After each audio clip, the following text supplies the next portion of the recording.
Ассаламу алейкум ва рахматуллах, братья, друзья и подписчики, и здравствуйте. Зачитаем статью из нашей рубрики на русском языке «Один взгляд изнутри моего народа» под номером 33. На протяжении последних 300 лет о оккупированных народах на территории Российской империи больше всего написано о нохчей чеченском народе. Чтобы не оказаться голословным, приведу ниже некоторые заключения и высказывания известных ученых и воевавших на Кавказе генералов о чеченцах. Особенно отличились в дискредитации чеченского общества имперские барзаписцы, которых я разделил на 3 части, и те, которые оправдывали свое зверство и геноцид над чеченским народом. Далее заочно полемизирует с Ермоловым генерал Альшевский, служивший на Кавказе 1840-1860-е годы, чье высказывание приоткрывает приемы психологической войны против горцев XIX века. Он пишет: «Чеченцев, как своих врагов, мы старались всеми мерами унижать и даже их достоинство обращать в недостатки. Мы их так порочили, потому только, что они не хотели плясать по нашей дудке». В.Ф. Цветкова. Историческое прошлое чеченского народа и его переоценка в условиях перестройки и на рубеже 20. Аллаху акбар, Аллаху акбар.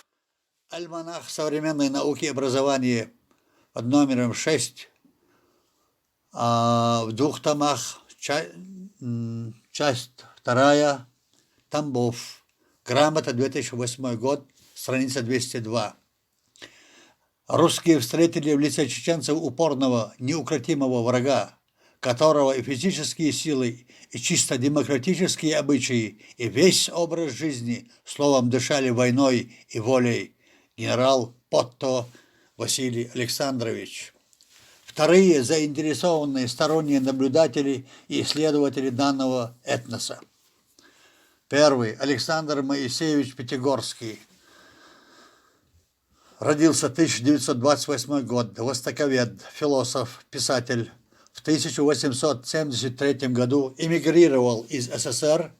С 1974 года живет в Лондоне. В этом году издательство «Новое литературное обозрение» планирует переиздание сборника прозы, а также перевод монографии «Лондон, 1997 год». Когда чеченцы стали жить в своих тесных ущельях, он пишет, тогда еще не было ни древних германцев, ни римлян, ни античных греков, никого. И впоследствии никакие мимо проходящие монголы, тюрки, индоевропейцы с севера и с юга не смогли чеченцев выгнать оттуда.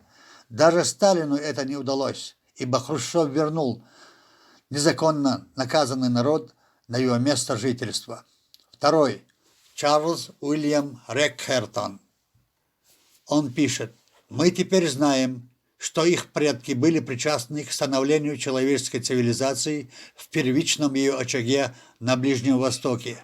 Хурриты, Митани, Урарту – вот кто числится в источниках чеченской культуры. Древние народы евразийских степей очевидно также включили их предков, потому что остались следы родства этих языков, например, с этрусками, а также со славянами. Традиционное мировоззрение чеченцев обнаруживает исконный монотеизм, мысль о едином Боге. Система объединенных самоуправляющихся стейпов столетия назад выработала единый орган Совет страны Мехкел. Он выполнял функции единого военного командования, формировал общественные отношения, нес государственные функции. Единственное, чего ему не хватало для ранга государства по нашим меркам, так это пенитенциарной системы, включающей тюрьмы. Итак, чеченский народ жил веками со своим государством. Эпохи появления на Кавказе России чеченцы завершили антифеодальное движение, но они оставили функции государства как способ человеческого общежития и самообороны. Именно этой нации удалось в прошлом осуществить уникальный мировой эксперимент по достижению демократического общества. Энциклопедический словарь «Гранат», том 58, издание 7, Москва, ОГИЗ, 1940 год, страница 183. Третья группа пишущих и изучающих чеченцев и Чечению задаются вопросами, как и откуда берет этот маленький по численности народ столько воли и силы веками противостоять чудовищной имперской силе, бороться до изнеможения, а затем в короткие сроки восстанавливаться и снова становиться в авангарде движения угнетенных народов Кавказа за свободу и независимость. Последним из числа современных публицистов и политологов такой вопрос на размышление задал Руслан Курбанов. Постараюсь как можно коротко на него ответить так, как мог бы вам ответить любой чеченец. Отвечу для меня на иностранном языке, хотя мы, те, кто в Европе, давно им не пользуемся. Как бы много вы ни писали о нас, как бы ни старались описать тонкую гамму внутреннего мира нашего народа, ваши труды оказались тщетны и не достигли поставленных перед вами хозяевами целей. Мы остаемся для вас до сих пор загадкой. И за эти века вы так и нас не поняли из-за своей феодальной ментальности и в силу отсутствия у вас того многогранного чеченского мира. Не будучи ногчу чеченцам, не зная их язык, не живя в этом обществе, со стороны невозможно понять менталитет в полном объеме, как сверхсложную и древнюю культуру, так и традиции чеченцев.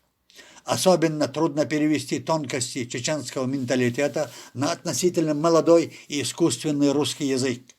Нохчуа, чеченец, воспитываемый в сугубо своей системе нохчалла чеченства, отточенная тысячелетней практикой и сформированная на базе человеколюбия, имеет все необходимые качества для совершенства быта, где верховенствует благородство и обходительность людьми, сохраняя неприкосновенность свободы личности и свободы общества в целом. Наш народ веками развивался и совершенствовался в бесклассово равноправном обществе, имея при этом писанные и неписанные законы, где малодушие и алчность презренны. При необходимости решить любую ситуацию чеченец не имеет права говорить «не хочу» или «не могу». Это равносильно слабости и влечет за собой позор. Система, собственно, чеченского государства так налажена, что честь каждого члена общества ценится точно так же высоко, как честь самого общества. Каждый чеченец дорожит тем, что он и готов нести ответственность за свои действия и поступки.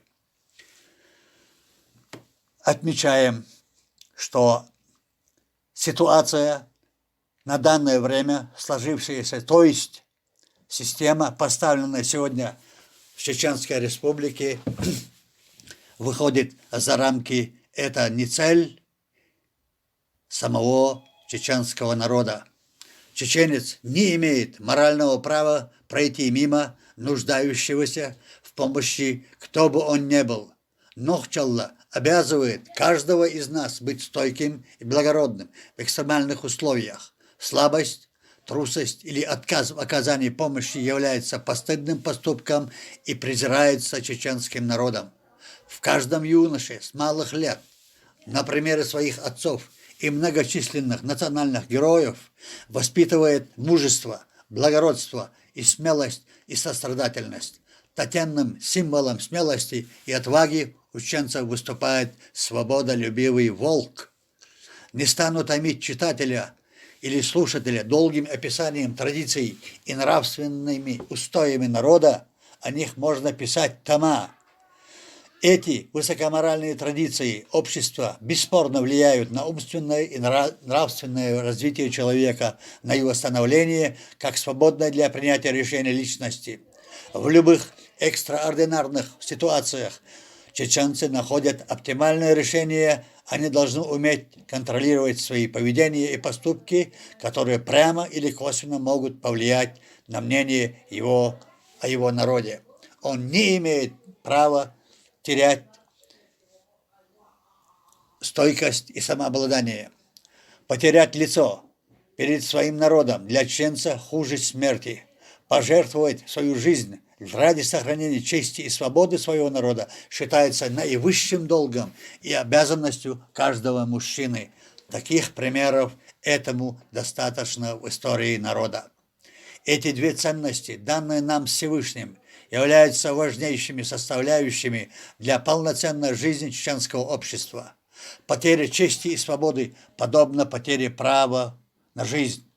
Исходя из перечисленных мною моральных и духовных ценностей народа мы говорим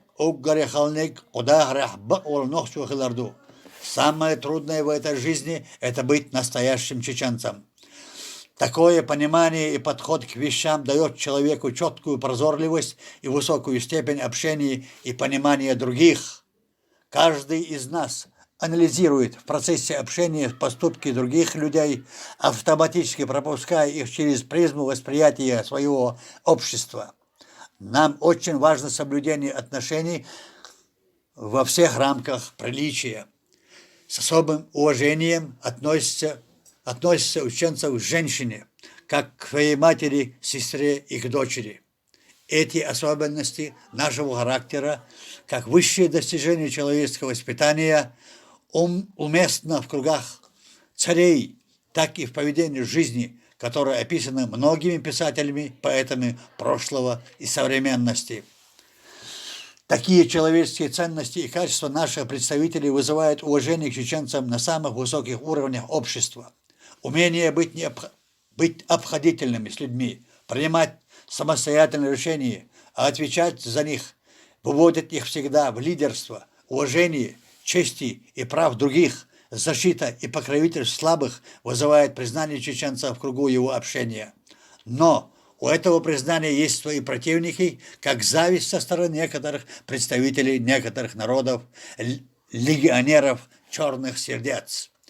Чеченец никогда не стремится в лидерство. Еще не было случаев, когда кто-то из нашего народа добровольно предлагал себя в командиры, кроме как в новейшей истории, как участие в выборах государственной структуры по навязанной нам системе, то есть по чуждой нас системе нам.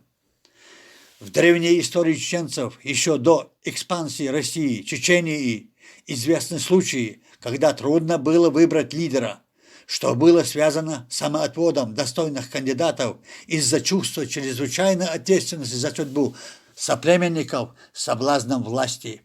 Наивысшим и ответственным титулом для чеченца является признанием в народе как конах, страж свободы и устоев народа.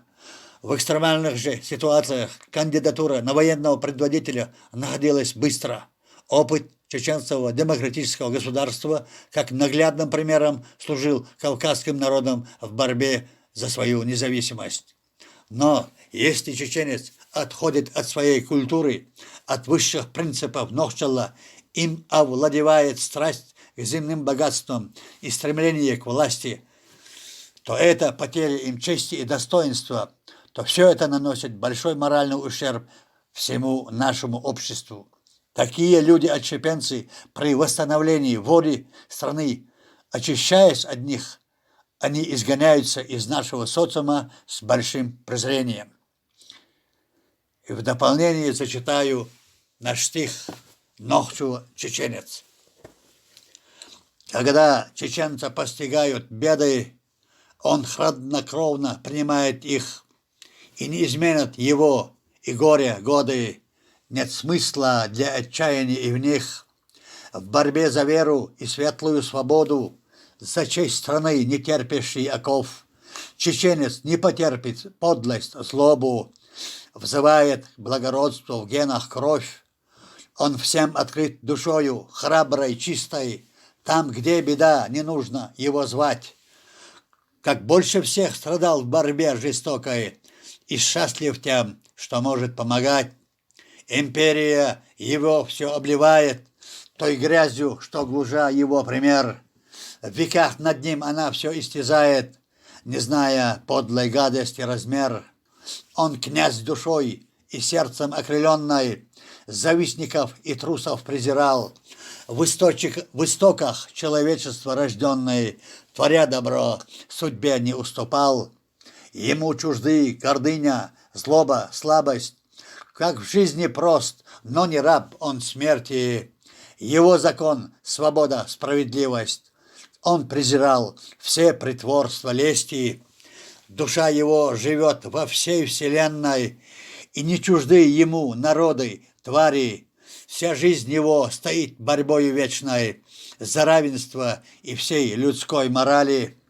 Он знает цену дружбе безупречной, сиянию звезд веряясь на земле. И мыслями живет он в жизни вечной, в борьбе наперекор своей судьбе.